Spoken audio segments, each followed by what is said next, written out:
বন্ধুরা, এই যে গাছ কেটে দেওয়া হয়েছে, দেখো এখন গাছের আম এই যে, আর এই যে আম এই যে। তো দেখতেই পাচ্ছ, মানে গাছের আম বলতে গেলে এগুলো একটু পড়ে ফেটে গেছে, এছাড়া ভেতরে সব ভালোই আছে। কিন্তু এই আমগুলো অনেক মানে ছিবড়া, মানে যে মাখনের মতন যে আমগুলো হয় ওইগুলো নয়, এগুলো একটু ছিবড়া আছে। তো খেতে টেস্ট, কিন্তু একটু টকটাও মিষ্টি মিষ্টি ভালো লাগে।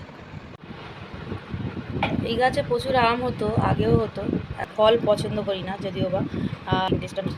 তো কারা কারা আম খেতে ভালোবাসো অবশ্যই কমেন্টে জানিও।